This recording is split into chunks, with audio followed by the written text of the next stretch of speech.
आप सभी का फिर से स्वागत है ब्रेक के बाद।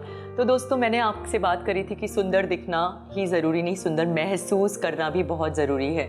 तो उसके साथ साथ चलिए, हम बढ़ती उम्र होती है, हम उससे जूझ रहे होते हैं, झाइयों से। बहुत सारी ऐसी महिलाएं हैं जो शायद झाइयों से परेशान रहती हैं, और उनकी बढ़ती उम्र जिसको रोक तो नहीं सकते, लेकिन हम उसको किस तरीके से अपनी त्वचा का देखभाल कर सकते हैं। तो शोमी, थोड़ा सा इस पे प्रकाश डालिए। उम्र नहीं दिखना चाहिए। कैसे? क्योंकि हमें ये सोचना पड़ेगा कि हमारा एज, साइंस ऑफ एजिंग, मतलब क्या क्या से एज आता है, उम्र कैसे दिखता है। हम सोचते हैं कि लकीरें पड़ गया, उम्र आ गया। ऐसा नहीं है। हम काले हो गए तो भी उम्र आ गया।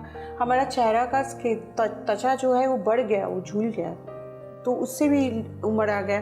तो बहुत सारा रूखा हो गया, थिक हो गया, बहुत सारे कारण से, लेकिन उम्र आ जाते हैं। सबसे पहले फिर मैं वही पुराना चीज़ में चली जा रही हूँ कि पोमोग्रेनेट फेस स्क्रबर से आप चेहरा धोना स्टार्ट कीजिए। आप देखिएगा 2-3 दिन 4 दिन में ही आप खुद को ढूंढ पाइएगा कि आप ये थे और ये हो गया, ये हो गए थे।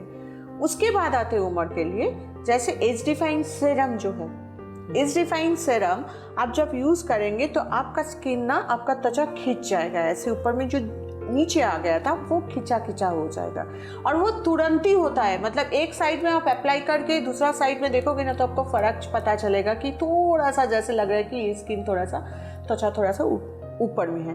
तो एक बार मैं भी बोलने वाली थी, चलिए आइए देखें इसका इस्तेमाल। आइए।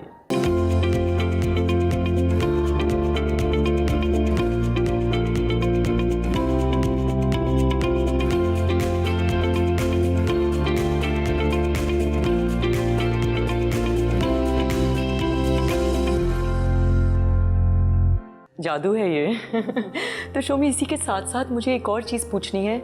आप ये बताइए कि इसके साथ साथ खान पान, अच्छा खान पान भी बहुत ज़रूरी है। आपका क्या कहना है इसमें? हाँ, मतलब डिटॉक्सिफिकेशन बहुत ज़रूरी है। नॉर्मली वेस्ट बंगाल में सब कैंटॉक्स चाय पीते हैं इसके लिए, क्योंकि दुबला हो जाएंगे, दुबला होना है। लेकिन दुबला होना ज़रूरी नहीं है, लेकिन टॉक्सिन जो वर्ज्य पदार्थ है हमारा शरीर में, वो निकल जाने से हम लोग हल्का भी महसूस करते हैं। काफ़ी टाइम घुटनों का दर्द चला जाता है, और इसके संग संग आपका त्वचा में जो टॉक्सिन्स ऊपर में जो काला करके रखा है भीतर से, वो भी निकल जाता है। और साथ ही साथ आप जितना तेल खा रहे हो, जितना ऑयल खा रहे हो, उसको थोड़ा सा कम कर दो। देखो, आपको एक फर्क महसूस होगा। और उसके बाद आप लिव प्योर सिरप खाओ, क्योंकि लीवर रक्त को शोधन करता है। तो जितना आपका रक्त प्यूरिफाइड रहेगा, साफ रहेगा, उतना ही आपका तबीयत भी अच्छा रहेगा, और आपका स्किन, आपका त्वचा, आपका बाल, आपका सब कुछ एकदम एक अलग सा ग्लो आ जाएगा त्वचा में, जो आपको सब कोई पूछेगा। तो ये 2 चीज़ दिमाग में रखो, थोड़ा सा हल्का खाना और उसके संग लिव प्योर सिरप, और साथ में कैंटॉक्स चाय। कैंटॉक्स चाय टॉक्सिन्स कमाने के लिए। बिल्कुल। अब चाय की जगह में कैंटॉक्स चाय पियो। टेस्ट भी सेम ही है, उतना डिफरेंट नहीं है, उतना अलग नहीं है। आप दूध चीनी देके पी रहे हो, आप पियो। आप दूध और शक्कर देके नहीं पीना चाहते हो, काला चाय पीना चाहते हो, आप काला चाय पियो। लेकिन आप कैंटॉक्स चाय पीने का 2 महीना बाद आप असर देखो।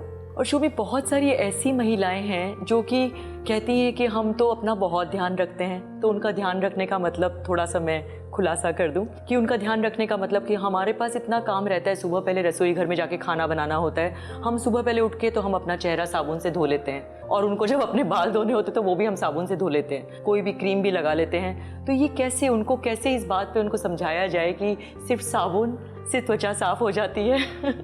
साबुन तो एक्चुअली बहुत ज़्यादा अल्कलीन होता है, तो साबुन चेहरा में इस्तेमाल बिल्कुल नहीं करना चाहिए।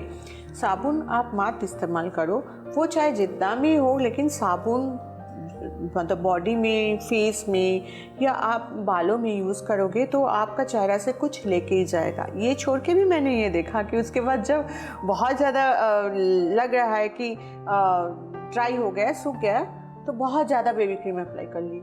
अरे बेबी क्रीम बेबियों के लिए होता है, छोड़ दो ना। आपका एज हो चुका है, अगर हो चुका है तो फिर आप नाइट रिपेयर क्रीम यूज़ करो, अगर एंटी रिंकल क्रीम यूज़ करो। और नाइट रिपेयर क्रीम तो एक जादू की तरह काम करता है, क्योंकि इट्स अ जेल क्रीम। आप जब यूज़ करोगे तो वो पेनिट्रेट भी करता है, अंदर भी जाता है। सो नाइट रिपेयर क्रीम अगर आप रात को अप्लाई करके सोओगे ना, और उसके साथ please please please scraper use करो। मतलब मिथ कोश को निकलना पड़ेगा, तो वो साबुन से कैसे जाएगा? उसको तो आपको हल्का सा, अगर आपका बर्तन में तेल वाला जो स्टेन है वो आ गया तो क्या आप साबुन से धो के छोड़ दे तो वो ठीक हो जाता है? उसको तो आपको घस के रगड़ के निकलना पड़ता है। बिल्कुल बिल्कुल। सो वैसा ही, लेकिन वैसे ऐसे नहीं, जोर जबरदस्ती नहीं त्वचा के संग। तो हल्का हाथ में, अगर हल्का हाथ पे रब करके धो लोगे, क्योंकि ये बहुत नाजुक होते हैं त्वचा हमारा, तो उसको वैसे घसना नहीं, तो उसको ऐसे करके आप अगर थोड़ा सा pomegranate face and body scrubber से अगर धो लोगे तो आप देखोगे कि आपका जो ब्लैक पैचेस, कालापन वो जा रहा है, आपका एज कम लग रहा है, सिर्फ आपका साफ करने की वजह से।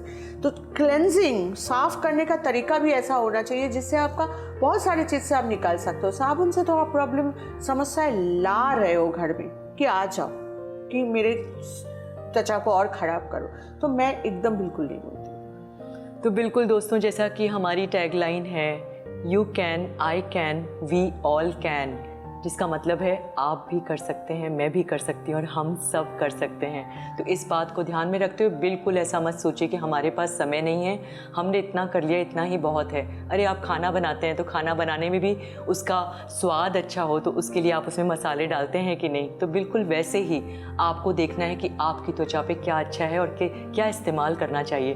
तो ऐसे बहुत सारे टिप्स आज हमने जाने।